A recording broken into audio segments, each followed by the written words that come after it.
الحياة بحبنا للدعوة لله رب العالمين تطيب. أسعد قلوبا بالهداية والتقى، ونر طريقي كي أراه يطيب. قلوبا بالهداية والتقى. بسم الله الرحمن الرحيم. الحمد لله رب العالمين، والصلاة والسلام على أشرف الأنبياء والمرسلين نبينا محمد وعلى آله وصحبه أجمعين. Chers frères, chères sœurs, assalamu alaikum wa rahmatullahi wa barakatuh.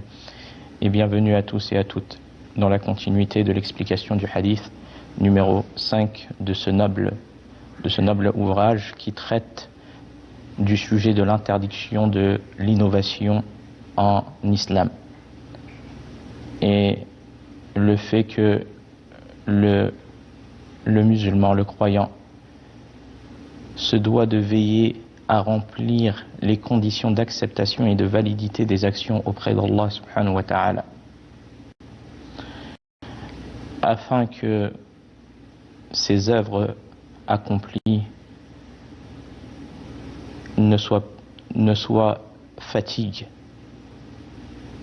même si elles sont nombreuses et d'aucune utilité. La personne a la crainte de cela. Et parmi les conditions d'acceptation des œuvres auprès d'Allah subhanahu wa ta'ala, elles sont de deux. La première est la sincérité.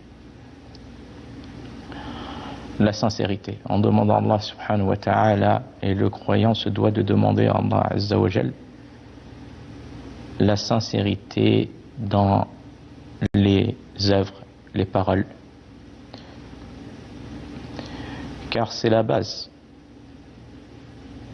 Allah subhanahu wa ta'ala, il accepte que ce qui est voué sincèrement à lui. C'est-à-dire que la personne, elle recherche par son acte accompli la satisfaction d'Allah subhanahu wa ta'ala et la récompense de l'au-delà. C'est pour cela que dans le premier hadith que nous avons pu expliquer de ce noble ouvrage et la parole du prophète alayhi salatu wassalam qui vient montrer l'importance de la sincérité dans les œuvres accomplies et qui prouve la première des conditions qui est la sincérité. Et la parole du prophète alayhi salatu wassalam, innamal a'malu binniyat wa innama likulli imri'in ma nawa, que les actes ne valent que selon leur intention, que selon l'intention qui a motivé la personne à accomplir l'œuvre faite. Wa innama likulli imri'in ma nawa, et chacun aura selon son intention. Chacun sera rétribué selon son intention de départ qui l'a poussé à accomplir cet acte d'adoration. Par exemple, une personne qui sort 1 euro,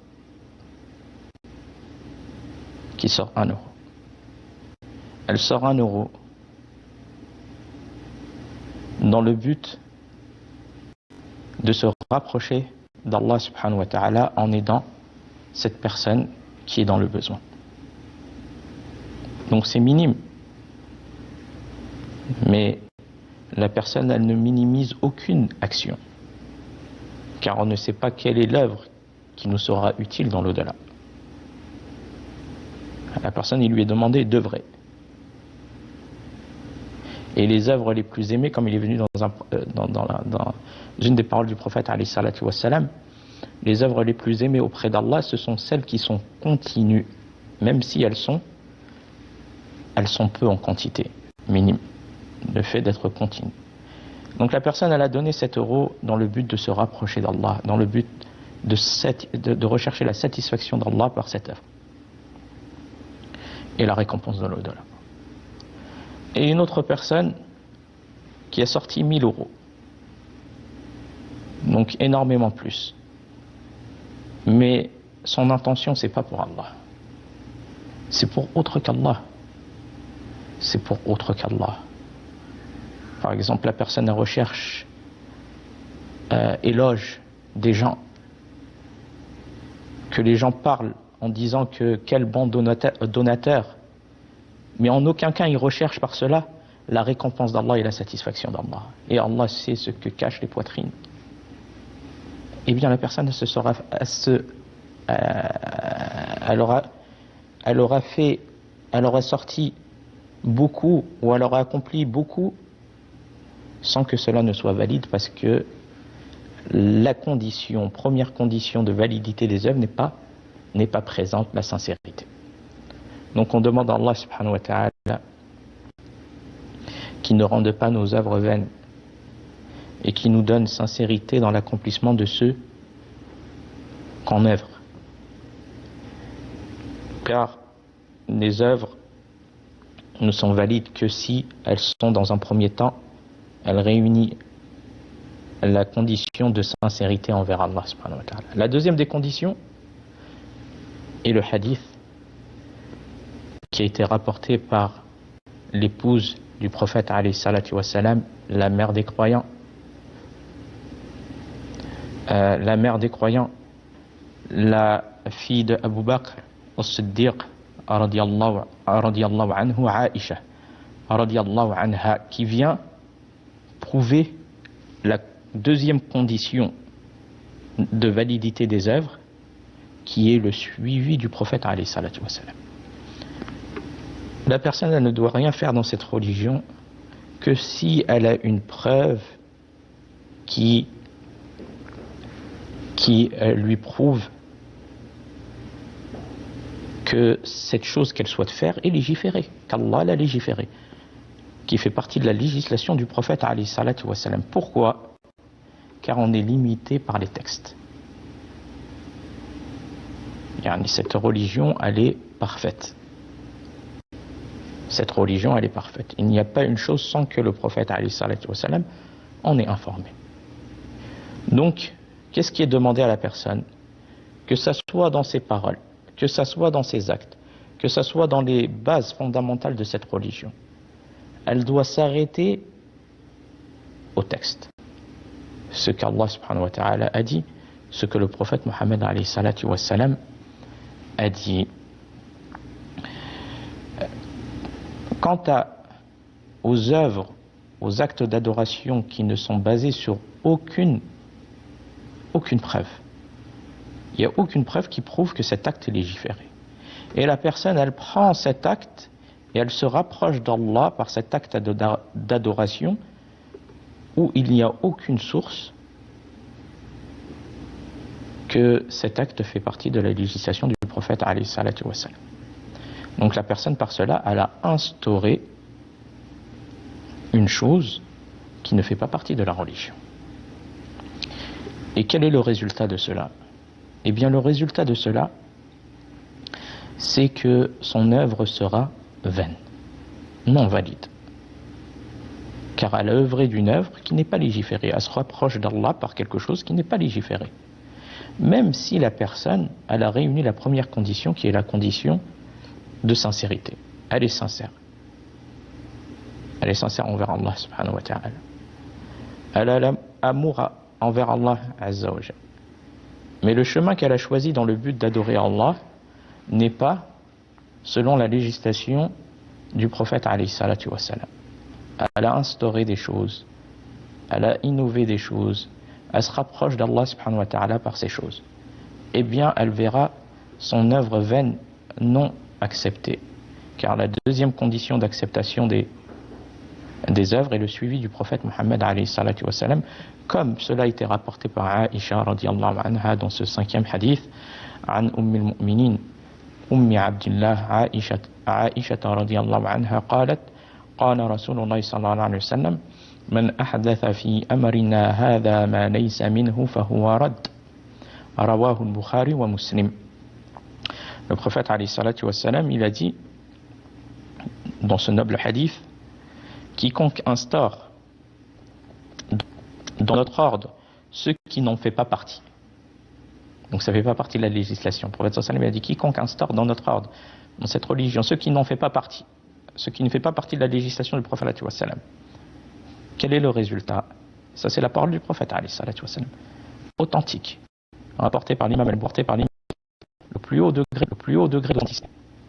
Le prophète sallallahu alayhi wa sallam a dit quiconque instaure dans notre ordre ceux qui n'en font pas partie, ce sera alors rejeté, même si la personne était sincère dans cet acte. Ce qui prouve l'importance de réunir ces deux conditions. Et d'œuvrer pas selon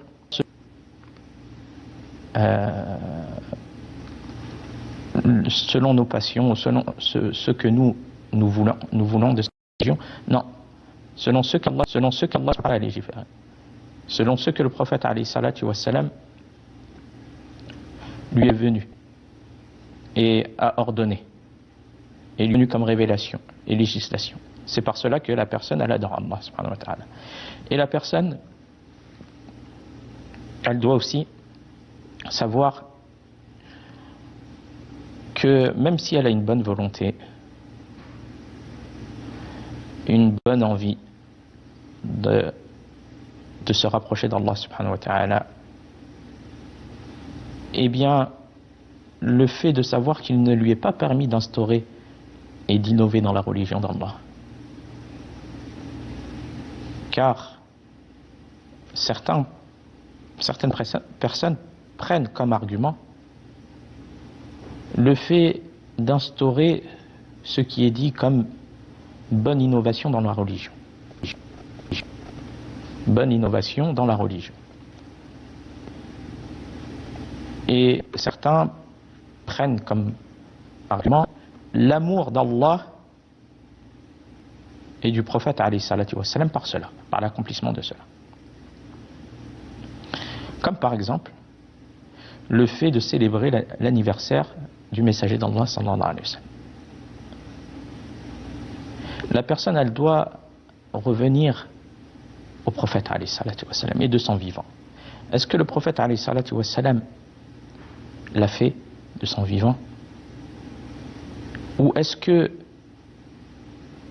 ceux qui étaient en plus en amour du prophète alayhi salatu wa salam et accrochés à sa sunna, parmi les compagnons du prophète alayhi salatu wa salam, l'ont fait? Eh bien, évidemment, la réponse est non. Donc, est-ce qu'on va dire que par cela que les nobles compagnons du prophète alayhi salatu wa salam n'aimaient pas le prophète, ils n'avaient pas d'amour envers le prophète alayhi salatu wa salam que toi tu as, du fait qu'ils n'ont pas célébré cela? Cela n'est pas un argument qui prouve l'acte accompli. Car la personne, elle doit prendre en exemple le prophète alayhi salatu wa salam. Ni il l'a célébré de son vivant pour lui-même alayhi salatu wa salam, ni il a ordonné de le faire, et ni les compagnons qui étaient les plus assidus et le plus en amour du prophète alayhi salatu wa salam, qui l'ont secouru et autres, ne l'ont fait, malgré leur fort amour envers le prophète alayhi salatu wa salam, et ni les générations, les meilleures générations ne l'ont accompli aussi. Mais ce qui prouve que ce n'est pas le critère, le fait d'instaurer une chose qui ne fait pas partie de la religion, qui est le critère d'amour du prophète alayhi salatu wa salam. Mais le réel critère d'amour envers le prophète alayhi salatu wa salam, c'est son suivi. Se limiter à sa sunna, l'amour de sa sunna et la mise en pratique de celle-ci. Et cela est cause que Allah aime son serviteur. Si la personne elle souhaite acquérir l'amour d'Allah, c'est par le suivi du messager d'Allah alayhi salatu wa salam. Il n'y a pas d'autre chemin qui mène à cela. et c'est une cause de guider. C'est une cause d'expiation des péchés. Allah subhanahu wa ta'ala, il dit قُلْ إِن كُنتُمْ تُحِبُّونَ اللَّهَ فَاتَّبِعُونِي يُحْبِبْكُمُ اللَّهُ وَيَغْفِرْ لَكُمْ ذُنُوبَكُمْ وَاللَّهُ غَفُورٌ رَحِيمٌ. Allah subhanahu wa ta'ala, il dit, si vous aimez vraiment Allah, suivez-moi. Le fait de suivre le messager d'Allah alayhi salatu wassalam. Et qu'est-ce que cela apporte? Allah vous aimera alors et vous pardonnera vos péchés. Regardez les bienfaits que la personne elle acquiert par cela. Allah est pardonneur et miséricordieux. Donc si notre prétention réelle d'amour du prophète d'amour d'Allah subhanahu wa ta'ala est présente en nous, alors on se doit de suivre le messager d'Allah sallallahu alayhi wa sallam dans ses actes, dans ses paroles, dans ses ordres, le fait de délaisser ses interdits et le fait d'adorer Allah subhanahu wa ta'ala selon son suivi. Eh bien cela c'est cause de bonheur pour la personne dans cette vie d'ici-bas ainsi que dans l'au-delà. Et nous avons aussi dans la seconde version, parce que nous avons deux versions, la première version est la parole du prophète alayhi salatu wa salam, man ahdatha fi amrina hadha ma laysa minhu fahuwa rad, qui a été rapporté par l'imam al-Bukhari et Muslim. Quiconque instaure dans notre ordre ce qui n'en fait pas partie, ce sera alors rejeté. Donc, dans cette version, nous avons quiconque instaure. Donc c'est lui qui est à l'origine de l'innovation. C'est lui qui a ajouté une chose dans la religion. Quel est le résultat? Eh bien, il verra son œuvre rejetée. La deuxième version, qui est venue dans Sahih Muslim, qui a été authentifiée par l'imam Muslim, où le prophète alayhi salatu wa salam dit Man amila amalan laysa alayhi amruna fahuwa rad. Quiconque accomplit une œuvre que nous n'avons pas ordonnée, alors elle sera rejetée. Donc dans la première version, quiconque instaure, c'est lui qui est à l'origine de l'innovation. Dans la deuxième, quiconque accomplit, c'est pas lui qui est à l'origine de l'innovation, mais il a suivi, il a mis en pratique ce qui a été innové. Et bien dans les deux cas, ça c'est la version qui a été rapportée par l'imam Muslim, quiconque accomplit, elle rapporte un bénéfice important. C'est-à-dire que dans les deux cas, celui qui l'instaure, celui qui est à l'origine, et celui qui ne l'est pas mais qui l'a accompli, dans les deux cas, il aura innové et son œuvre sera rejetée. Et la personne, elle ne peut pas prendre comme prétexte ou comme argument celui qui accomplit une innovation en disant « Je ne suis pas responsable de cela car c'est pas moi qui l'ai instauré, moi j'ai fait que suivre. » Mais on dit que la personne, elle est responsable de ses actes. Est-ce que la personne, elle a cherché à connaître si cette œuvre accomplie fait partie de la législation du prophète alayhi salatu wa salam? Et est-ce que le prophète alayhi salatu wa salam l'a ordonné?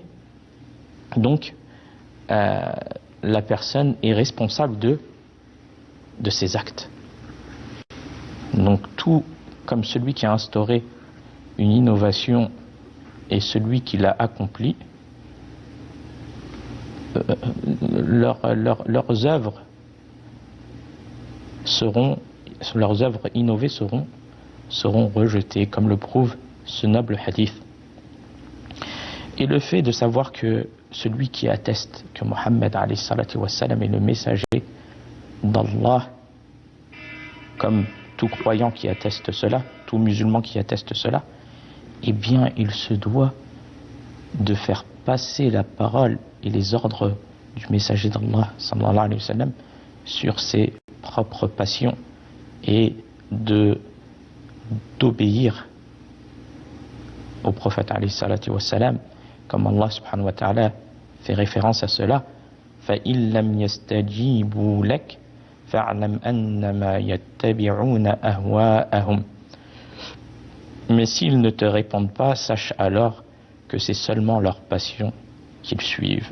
Donc la personne doit prendre garde aux passions et le suivi des passions et les faire passer sur devant les ordres d'Allah subhanahu wa ta'ala ainsi que du prophète alayhi salatu wa salam. Donc l'attestation de la personne, elle sera déficiente en fonction des manquements qu'il a eu. En fonction des manquements qu'il a eu et des abondants de ce qu'il aura abandonné de la sunna du prophète alayhi salatu wa salam, car il nous est ordonné d'adorer Allah par le suivi du messager d'Allah sallallahu alayhi wa sallam, car l'obéissance au messager d'Allah sallallahu alayhi wa sallam est une obéissance à Allah subhanahu wa ta'ala. Allah subhanahu wa ta'ala il dit Ya ayyuhalladhina amanu ati'u Allah wa ati'u ar-rasul wa ati'u ar-rasul wa ulil amri minkum. Ô les croyants, obéissez à Allah et obéissez au messager d'Allah sallallahu alayhi wa sallam et à ceux d'entre vous qui détiennent le commandement. Donc c'est un ordre. Allah subhanahu wa ta'ala il dit dans un autre verset Ya ayyuhalladhina amanu ati'u Allah wa rasulahu wa la tawallaw anhu wa antum tasma'un. Ô vous qui croyez, obéissez à Allah et à son messager et ne vous détournez pas de lui quand vous l'entendez parler. Donc on voit en cela l'ordre de se soumettre et d'obéir au prophète alayhi salatu wa salam dans ce qu'il nous a ordonné. Allah azza wa jalla dit dans un autre verset Ya ayyuhalladhina amanu ati'u Allah wa ati'u ar-rasul wa la tubtilu a'malakum.